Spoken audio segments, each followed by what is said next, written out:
शिक्षा चिकित्सा भरपूर रोजगार है, उज्जवल भविष्य का यही तो मूल आधार है।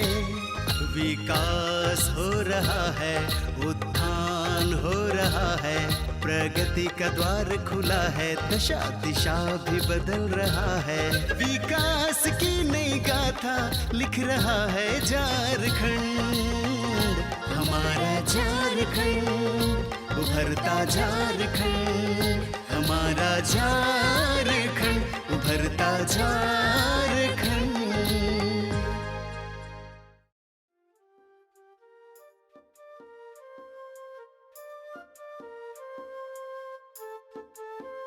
नमस्कार, जोहार।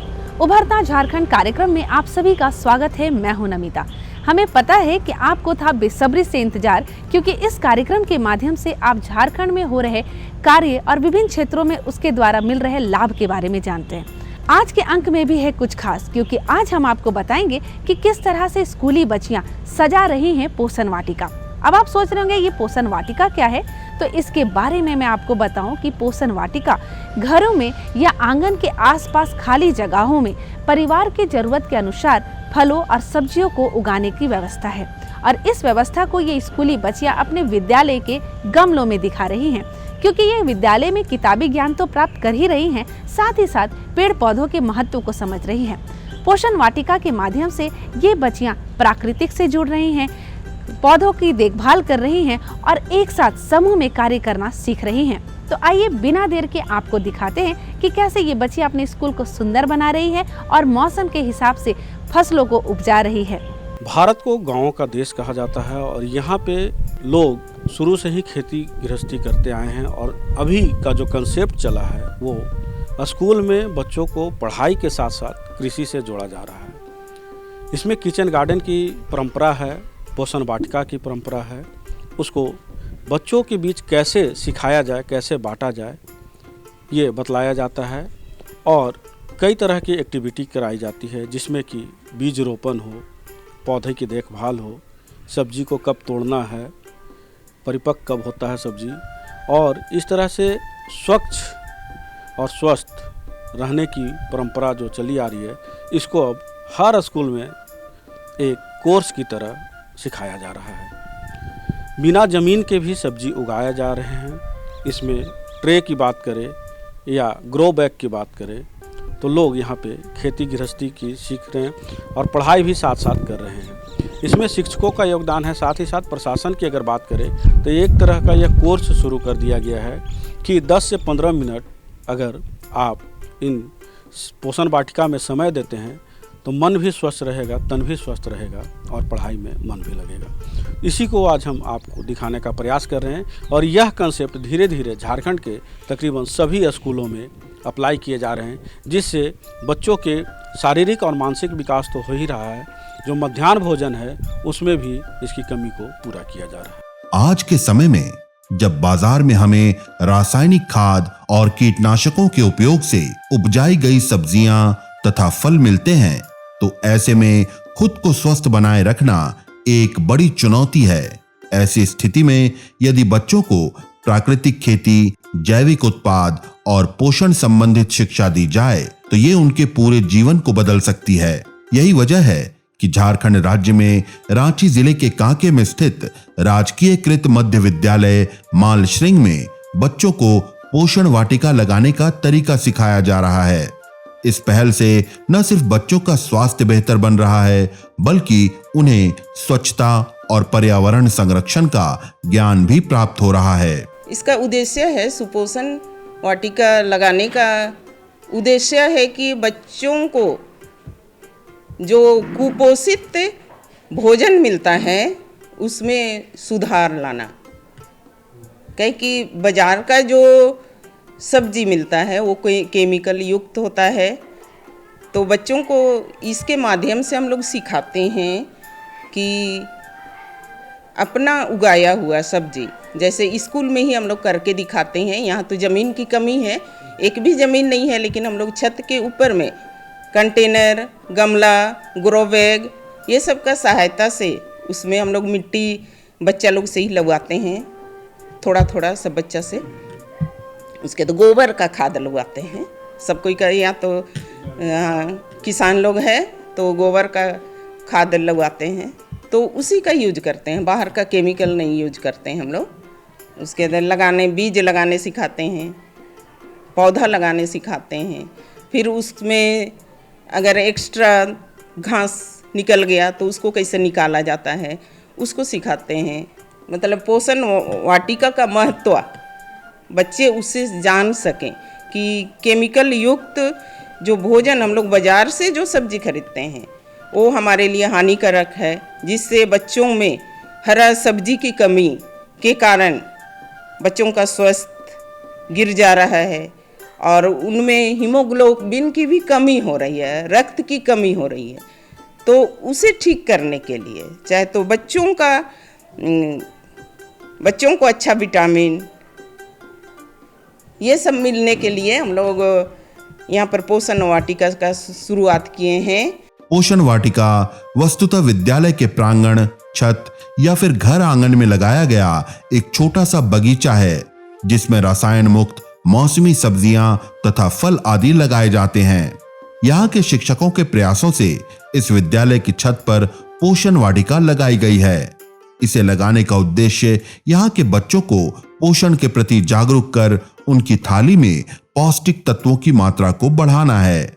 इसके लिए इस विद्यालय में शिक्षिका हर दिन यहाँ के बच्चों द्वारा 10 से 15 मिनट पोषण वाटिका की सेवा कराती हैं और उन्हें इसका प्रशिक्षण देती हैं। ये लोग यहाँ से इसका प्रशिक्षण लेकर अपने घर के आंगन में भी पोषण वाटिका लगाते हैं और रोज पौष्टिक भोजन ग्रहण करते हैं। मैं पहले से ही यहाँ नीचे, जब हमारे यहाँ इतने बड़े बिल्डिंग नहीं थे, उस समय हम नीचे ये किचन गार्डन बनाया करते थे। तब समझ में आया कि नीचे ये जब बिल्डिंग बन गया तो हम लोग को जगह नहीं मिलने लगा।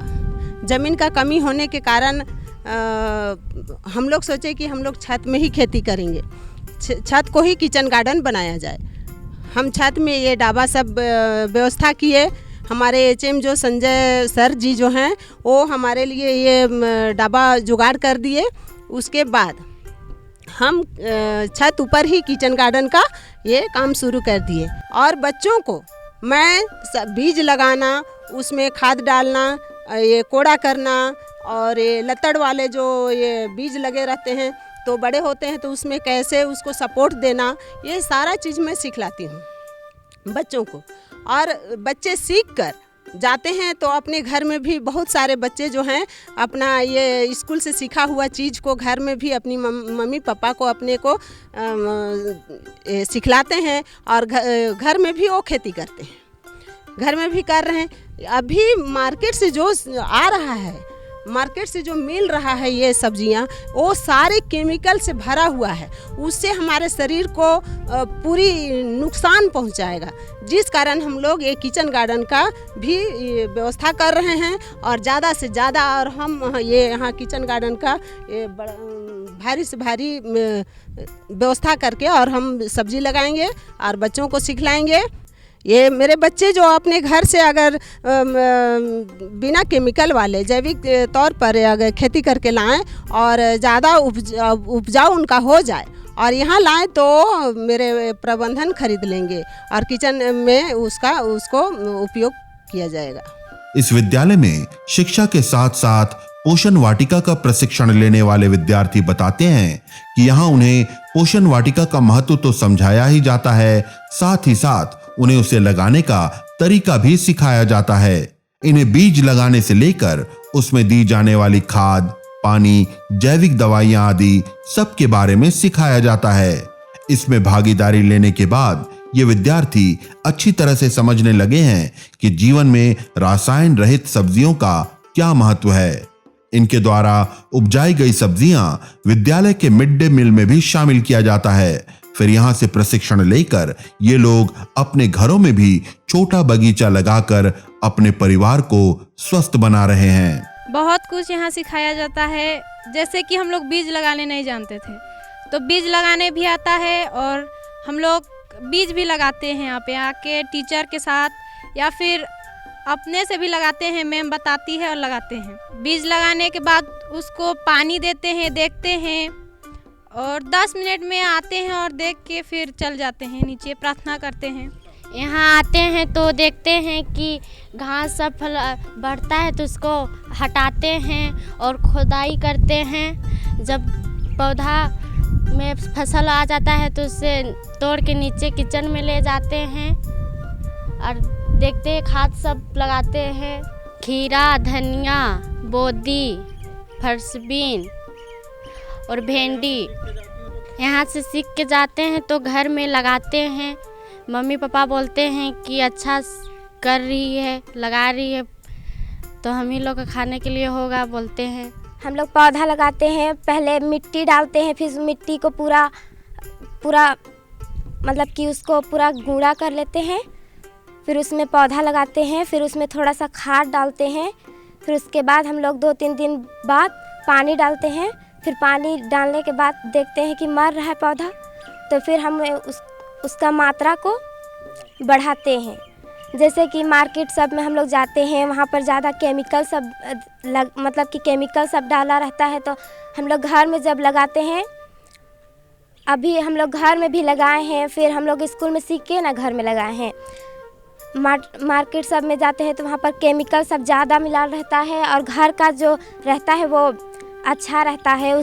यहाँ से सीख के हम लोग घर में देखते हैं, मतलब यहाँ से सीख के जाते हैं, फिर घर यहाँ से ले जाते हैं, मतलब कि अपना घर में भी बनाते हैं तो थोड़ा टेस्ट अच्छा लगता है। जैसे कि बोदी सब है, भिंडी सब, धनिया सब, ये सब यहाँ ज़्यादा दिन तक टिकाऊ भी रहता है।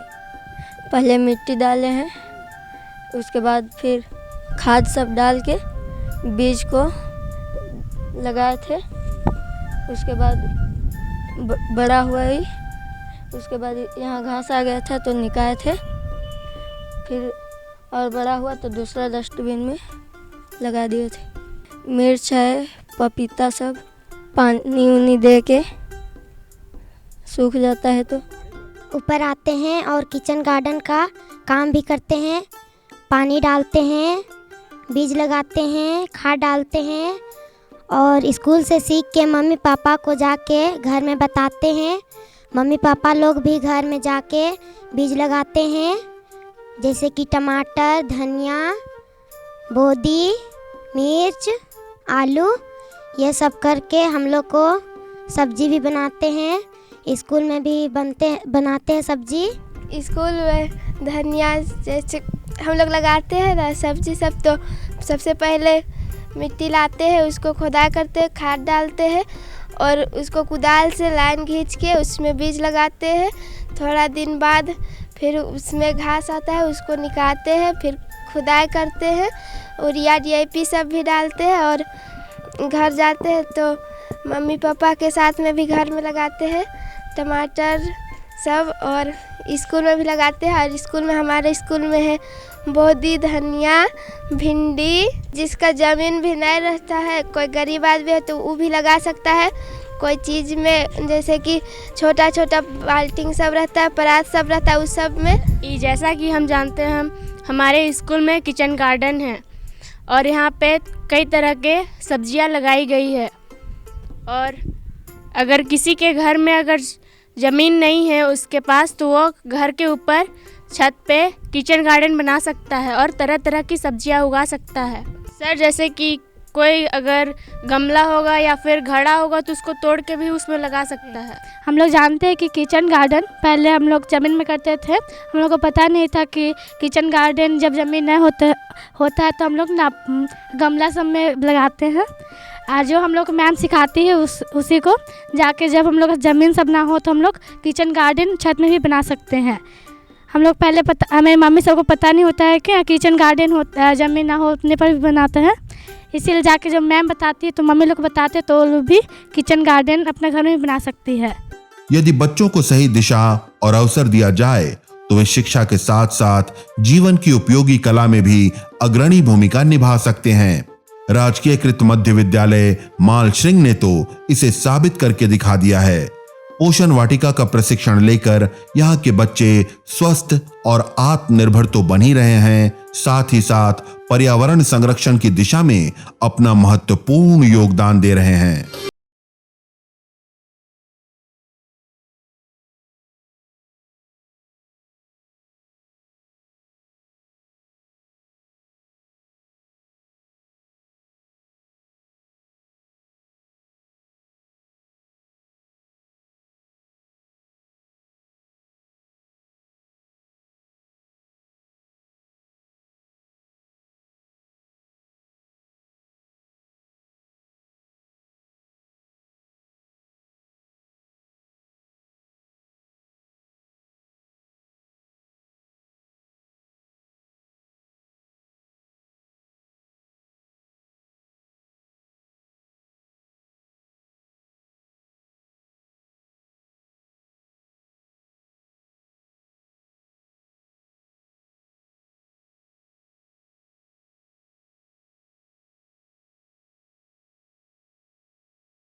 अगली जानकारी की ओर, जहां हम आपको बताएंगे कि कैसे ये महिला स्वरोजगार का प्रतीक बन गई हैं। आप सभी को तो पता ही है कि महिलाओं के हाथों में कई तरह के हुनर होते हैं और इसी हुनर से आज इन्हें ये पहचान मिली है।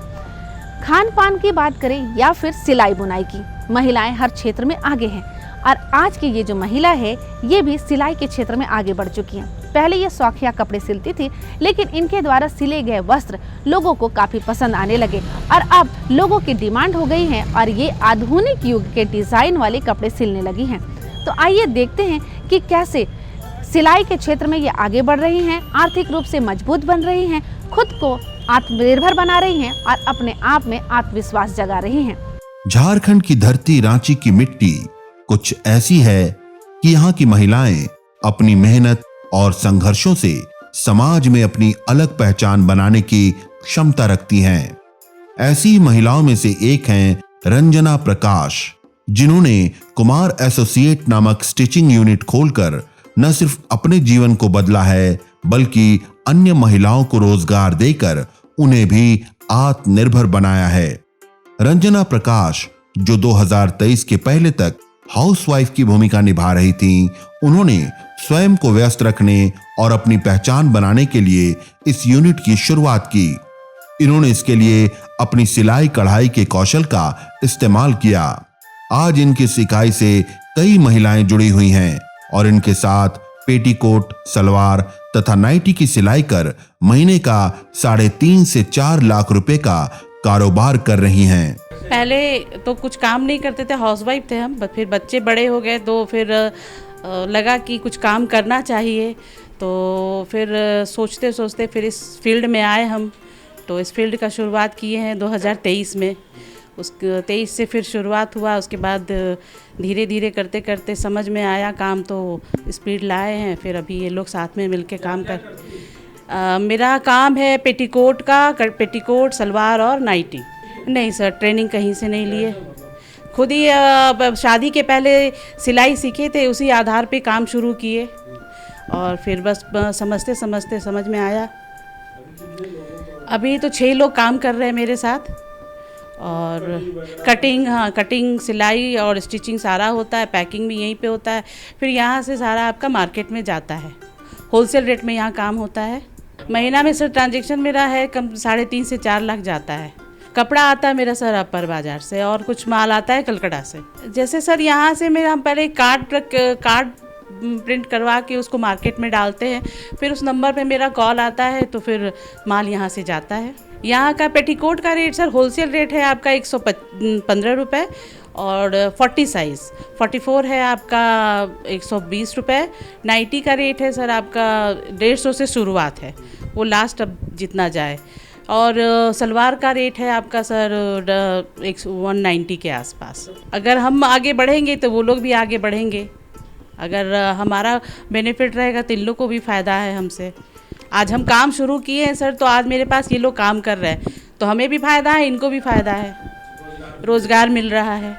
सर शुरुआती दौर तो बहुत स्ट्रगल रहा, ऐसा नहीं कहें कि स्ट्रगल नहीं रहा, बहुत रहा। कभी स्टाफ से प्रॉब्लम हुआ, कभी स्टिचिंग से प्रॉब्लम हुआ, फिर धीरे धीरे समझते समझते सारे कुछ वो समझे हम लोग, तो आज यहाँ तक पहुँचे हैं।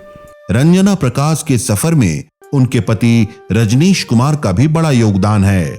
उन्होंने शुरू से ही अपनी पत्नी का हौसला बढ़ाया है और हर कदम पर उनका साथ दिया है। वो इस यूनिट में साझेदार हैं और इसमें मार्केटिंग और सेल्स का काम देखते हैं। उनका इरादा इस फर्म को वृहत रूप देने का है। इसके लिए वो नई फैक्ट्री का निर्माण कर रहे हैं ताकि उत्पादन क्षमता बढ़ाई जा सके और अधिक से अधिक महिलाओं को रोजगार मिल सके। मार्केटिंग के लिए हमारे पास में बंदे हैं जो मार्केटिंग के लिए सेल्स एग्जीक्यूटिव भी है हमारे पास में। सेल्स एग्जीक्यूटिव ही मार्केटिंग करते हैं और बाहर से जितना ऑर्डर होता है ऑर्डर हमारा कलेक्ट करके वो लाते हैं। हम लोग यहाँ से प्रोडक्शन के बाद मार्केटिंग का जो काम है हमारा, उसको बेसिकली मैं ही देखता हूँ और हमारे अंडर में 2 सेल्स एग्जीक्यूटिव हैं जो कि बाहर से मार्केट से ऑर्डर कलेक्ट करके लाते हैं और यहाँ से फिर हम लोग सप्लाई देते हैं उसको। हम लोग यहाँ प्रोडक्शन में अभी हमारे पास पेटीकोट, पटियाला और नाइटी का हम लोग काम करते हैं। तीनों का मार्केट काफ़ी बड़ा मार्केट है। मार्केट साइज़ का दिक्कत नहीं है, मार्केट साइज़ काफ़ी बड़ा है। और हम लोगों ने अपना इस मार्केट में, अनऑर्गेनाइज्ड मार्केट में, हमने अपना ब्रांड के नाम से एक लेकर के चल रहे हैं जो कि कुमार्स के नाम से हमारा टोटल ये ब्रांड हमारा मार्केट में जा रहा है। ब्रांड को हम लोग और भी एक्सपेंड करने का प्लानिंग है हमारा, फ्यूचर प्लानिंग है हमारा। कुछ प्रोडक्ट हम लोग इसमें और बनाएंगे, जैसे ये आपका प्लाजो वगैरह आता है, स्ट्रेट पैंट है, और भी शर्ट वगैरह का हम लोग यूनिट इसका और एक्सपेंड करेंगे। अभी ये यूनिट हमारी एक छोटी सी यूनिट चल रही है, लेकिन इस यूनिट को हम लोग काफ़ी एक्सपेंड करने का है। हमारा एक नया निर्माणाधीन प्रीमिसेस बन रहा है, उसमें हम लोग इसको नया फैक्ट्री बना रहे हैं और काफ़ी उसमें एक्सपेंसन का प्रोग्राम है हमारा, जिसमें कि 20 मशीन और नंबर ऑफ़ एम्प्लॉइज़ बढ़ेंगे और ऑल ओवर झारखंड काम करने का प्लानिंग है हमारा। टर्नओवर की अभी बात करें तो हम लोगों ने 3 साल पहले स्टार्ट किया था, काफ़ी स्ट्रगल करके आया। अभी टर्नओवर हमारा 3.5 से 4 लाख का टर्नओवर अभी तक के मंथ का है। हाँ, अभी हमारे पास ऑर्डर जितना है उसको हम लोग पूरा फुलफ़िल भी नहीं कर सकते हैं। मार्केट और बड़ा है, बट हमारे पास अभी थोड़ी सी कमी है इंफ्रास्ट्रक्चर का, जिसके वजह से थोड़ा सा हमारा कम है। बट ये आने वाले 6 से 7 महीने में ये समस्या हमारी ख़त्म हो जाएगी। रंजना प्रकाश की इस यूनिट से सिर्फ उन्हें लाभ नहीं मिल रहा, बल्कि इससे जुड़ी हर महिला को फायदा पहुंच रहा है। इस यूनिट में जो भी महिलाएं काम करती हैं, उन्हें रंजना प्रकाश स्वयं सिलाई की बारीकियां सिखाती हैं। यहाँ काम करके ये महिलाएं आत्मनिर्भर तो बनी ही हैं, साथ ही साथ अपने परिवार का सहारा भी बन गई हैं। इन महिलाओं का आत्मविश्वास बढ़ा है और समाज में उनकी पहचान बन रही है। हम पहले कहीं पे और काम करते थे, बट मेरे को मैम मिली तो फिर मैम बोली कि मेरे बिजनेस है, अगर तुम सिलाई जानती है तो मेरे पास काम कर सकती है। फिर मैम को मेरे को कुछ दिन बाद वहाँ मैं काम छोड़ी तो फिर मैम के पास कांटेक्ट किया तो मैम बोली हाँ मेरे पास स्टाफ की ज़रूरत है, तुम आ सकती हो। फिर हम यहाँ पे आए तो मेरे को मैम एक बार कटिंग बताई, एक बार पेटीकोट सिलने के लिए बताई। फिर हम एक बार पेटीकोट सिलने के लिए बताई तो मेरे को आ गया, एक बार कटिंग बताई तो मेरे को कटिंग भी समझ में आ गया। पहले से हम सिलाई जानते थे, पहले ट्रेनिंग हम घर में ही सिलाई करते थे, थोड़ा बहुत जानते थे और बगल में और कोई थी तो उन्हीं लोग से सीखे थे सिलाई। फिर यहाँ पे आने के बाद मेरे को ना कटिंग में दिक्कत हुआ ना सिलाई में दिक्कत हुआ। मेरा फिर अभी सही चल रहा है। सच पढ़ाई मेरा ग्रेजुएशन कंप्लीट है। ग्रेजुएशन के बाद हम फिर काम कर रहे, एक साल पिछले से ही हम काम कर रहे 2024 से। फिर मैं पहले कपड़ा दुकान में काम करते थे, फिर उसके बाद हम एक स्टोर में गए। स्टोर के बाद मेरे को यहाँ के बारे में पता चला तो फिर हम यहाँ पे आए। यहाँ के माहौल बहुत अच्छा है। जितना 2 जगह हम काम किए वहाँ भी बहुत अच्छा था, लेकिन वहाँ से बहुत बेहतरीन यहाँ पे 10 बजे हम आते हैं, बीच में मेरे 1 घंटा का लंच होता है 1:40 में 2:40 तक। फिर मेरे को 5 बजे यहाँ से छुट्टी हो जाता है। मेरा 5-6 महीना हुआ। मैं शालीमार बाग की तरफ रहती हूँ, तो मैडम से आना जाना वहाँ होता था। तो मुलाकात हुई तो मैडम पूछी कि काम करना चाहते हैं, तो हम बोले, पहले तो मना किए, बोले कि मैं अपने घर में ही स्टिचिंग करती हूँ। फिर ज़रूरत पड़ा कि नहीं मुझे घर के बाहर भी निकल के करना चाहिए, तो मैं ब्लाउज सिलती हूँ। अगल बगल और भी जगह से आते हैं। 3,000 तक मैं कर लेती हूँ जी। यहाँ आने के बाद मैम अपना सैलरी में बांध दी हैं, तो उससे थोड़ा सा मुझे फ़ायदा हुआ। क्या क्या बनाती हैं? यहाँ पे मैं नाइटी बनाती हूँ, पेटीकोट भी 15-16 बना लेती हूँ। नहीं, एक पर मैम सिखाई, उसके बाद मैं अपने कर लेती हूँ। गार्जियन मतलब नहीं जाने देते थे कि नहीं अभी है कि मत जाओ कहीं, घर ही में रहो। तो जब बच्चन लोग के स्कूल में एडमिशन करवा दिए, कोई का बच्चन का मदरसा में भेज दिए, तो हम फ्री हो गए। हम सोचे कि दिन भर घर में बैठे रहते हैं, इससे अच्छा है कि कहीं कुछ काम करेंगे तो अच्छा है। इसीलिए हम यहाँ पे मतलब आए काम करने के लिए। नहीं, घर ही में अपना अपना कपड़ा जो है उसमें प्रेस करते थे। यहाँ आए तो थोड़ा बहुत कमी बेसी हुआ तो मैम बता दी। हाँ, नहीं कटिंग हम नहीं सीखे हैं। हाँ, काज बटन करते हैं, प्रेस करते हैं और पैकिंग करते हैं। हाँ, सिलाता है उतना तो खैर कंप्लीट कर देते हैं, क्यों 10-20 मिनट ज़्यादा टाइम लग जाए, लेकिन कर ही देते हैं। हाँ, तो 3 ठो काज करना रहता है, 3 ठो बटन लगाना रहता है। हाँ, बहुत बदलाव आया। हम अपना पैसा से रेंट भर देते हैं, गार्जियन का पैसा से घर का खर्चा निकल जाता है, कुछ बचत में भी जाता है। रंजना प्रकाश एक मेहनतकश महिला हैं। इन्होंने ये साबित कर दिया है कि यदि मेहनत के साथ दृढ़ इच्छा शक्ति हो तो किसी भी क्षेत्र में कामयाबी पाई जा सकती है। इन्होंने गृहिणी से उद्यमी तक का सफर तय कर न सिर्फ अपने परिवार को संबल दिया है, बल्कि कई महिलाओं के जीवन को भी रोशन किया है। तो आपने देखा कि जिस तरह से हमारा देश आज कृषि प्रधान देश बनता जा रहा है और इसके लिए प्रारंभिक शिक्षा जो है बच्चों को दी जा रही है स्कूल के माध्यम से, और कम संसाधन में भी कैसे कोई भी पोषक तत्व को उपजाए और उसको ग्रहण करे, इसके बारे में नौनिहाल को बताया जा रहा है। और यही नौनिहाल जब बड़े होते हैं तो सशक्त भारत की पहचान बनते हैं और सशक्त भारत का निर्माण कराते हैं। ऐसे में महिला सशक्तिकरण की अगर हम बात करें तो आज महिलाएं जो है घरों से निकलकर अब उद्योग में आ गई हैं।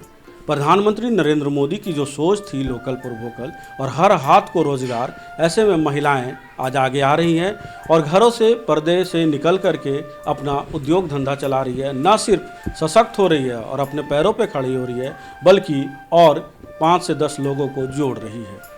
अगर सरकार की संसाधन इन्हें मिले तो और बेहतर ये कर सकती हैं, और थोड़ी सी स्किल की कहीं कहीं कमी होती है, तो महिलाएं अगर स्किल डेवलपमेंट अपने में लाती हैं तो बेहतर कार्य होगा, और जब बेहतर कार्य होगा तो हमारा भारत बेहतर बनेगा। प्रधानमंत्री की जो सोच है कि विकसित भारत हो, 2047 की जो बात कर रहे हैं, तो महिलाएं कंधे से कंधा मिलाकर आज चल रही है और पुरुष का भरपूर साथ दे रही है। आज स्वरोजगार के माध्यम से हो, घर कैसे चलाना है इसके बारे में हो, या फिर आगे बढ़ चढ़कर आज महिलाएं हर क्षेत्र में अपना परचम लहरा रही है। आज के लिए बस इतना ही, अगले अंक में होगी फिर मुलाकात। तब तक के लिए पूरी टीम को दीजिए इजाजत। जोहार, नमस्कार। देखा ना आप सभी ने, किसी भी कार्य को करना है तो बस इच्छाएं मजबूत होनी चाहिए, उड़ने के लिए पंख होने चाहिए, और ऐसे ही पंख इन महिला के अंदर है। आपको अंदर भी कई सारी हुनर है और कई सारे जज्बात हैं, तो उसे बाहर निकालिए और उभरता झारखंड कार्यक्रम के माध्यम से लोगों तक अपनी सफलता पहुंचाइए। आज के अंक में इतना ही, क्योंकि समय हो गया है आपसे विदा लेने का। हम लेंगे आपसे इजाजत, ताकि अगले अंक में पुनः हम आपको नई जानकारी दें और हमारे झारखंड में कैसे कैसे कार्य हो रहे हैं, किस तरह सफलता के मार्ग पे हम आगे बढ़ रहे हैं, इसके बारे में आपको बताएं। तब तक के लिए आप मुझे और हमारी पूरी टीम को इजाजत दीजिए। नमस्कार, जोहार। विकास की नई गाथा लिख रहा है झारखंड, हमारा झारखंड, उभरता झारखंड, हमारा झारखंड, उभरता झारखंड।